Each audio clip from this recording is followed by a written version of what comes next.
Welcome back, sim racing fans, to the sim racing show where you get all your news updates about sim racing. I've got to start off here with iRacing and the wet weather system. It's what they call Tempest. They've revealed more about it. They've given us deep dive. It looks like it's going to come out in March, so I can't wait for that. Wet weather racing in iRacing. But some more stuff about it. The system known as Tempest can use real historical weather data for each track to simulate conditions as they were during certain races. So users can implement their own wet tyre strategies with the benefit finds. So I want to go to Spa in 1998, please. Seeing Tempest in action in iRacing's UI is the most exciting aspect. However, its addition to the service is imminent. This is all from the Sim Racing newsletter that I'm sure you're signed up to. What else have we got in terms of sim racing news? EA Sports WRC has got an update, 1.5.1. Can they save that game? Such a weird launch of that game.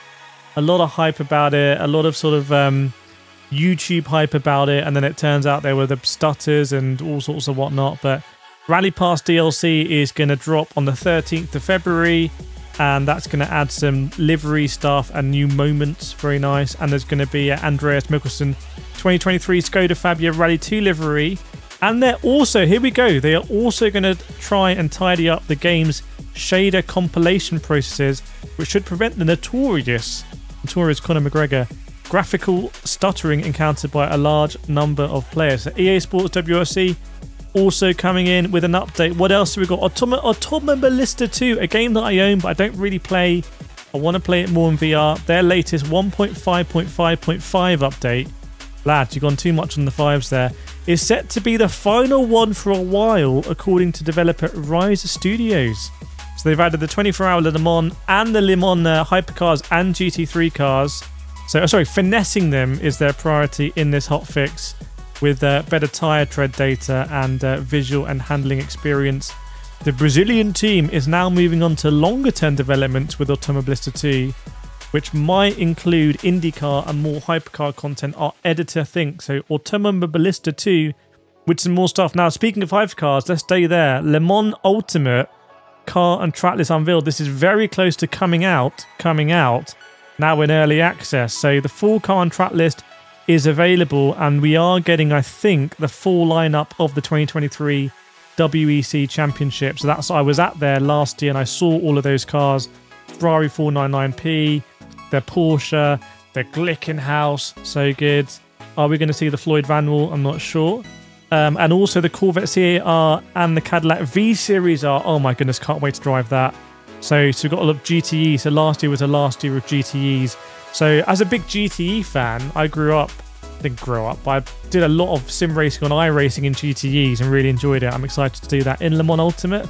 Game that's got a lot of heat recently. I'll try and get on the pre-order for that, or maybe get in touch with them if I can get access before and do a review for you. Sebring, staying with Le Mans Ultimate, has also appeared in Le Mans Ultimate from Studio 397. They've also teased Monza, Bahrain, Le Mans, obviously, the Algarve and Spa.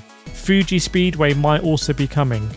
Now, our editor has noted that if they want to simulate the 2024 season, they'll need to model another 4 circuits. So that will have to come post-launch of early access.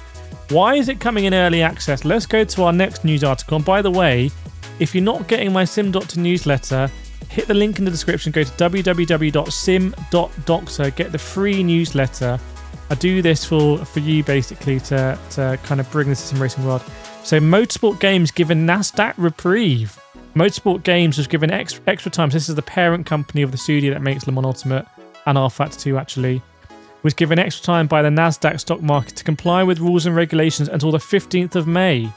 Failure to do so could result in the Miami-based company being removed from the stock market entirely. It's a bit like the Crew 1 being delisted. Now, my editor notes, while this appears to be the most likely long-term outcome, it's by no means certain, but could result in MSG shareholder stock becoming worth in the future. It's not financial advice or all that stuff, but it looks like the stock price is struggling a little bit. Now, what else have we got? Oh, we got more sim racing news here. Forza Motorsport car progression set for changes. Yeah, so turn 10, even though the game is Game of the Year and it's the best racing game ever, somehow it needs to be also completely overhauled from the ground up. There's a lot going on there, a lot of context there. They are changing the way that upgrade system works, so you'll now be able to equip car parts regardless of the car level. So you can sort of choose what you want to upgrade and not have to go down like a very arbitrary path. And update 5, which might come in the second week of February, is going to add the Nordschleife. So the Nordschleife in Forza Motorsport sounds like a handful. So I want to read these thoughts from my editor here. Forza Motorsport's future car upgrade changes seem to be an acknowledgement that Turn 10 Studios got the system wrong from the outset. Update 6 should help bring the game back to its roots. However, as players can freely choose which car parts to install on their cars based on the number of credits they have. Polyphony Digital already learned its lesson in this respect by overhauling its car upgrade system between G Sport and Gran Turismo 7. Very good point, actually. Every car part will be made available at car level 1 in Forza, with car points still being the main transactional route. Players can also purchase additional car points using credits, helping speed up the upgrade process. Seems to be a needlessly confusing system overall, but allowing players more freedom to upgrade and tune their car in-game is surely a sensible way forward for the 8th incarnation of the Forza Motorsport series. So like I said, make sure to sign up for free to the Sim Racing newsletter. Over, I think, 3,000 people signed up to it now, so make sure you're in that crew. That's the Sim Racing news. Let me know any other news you have in the comments, and I will see you next time.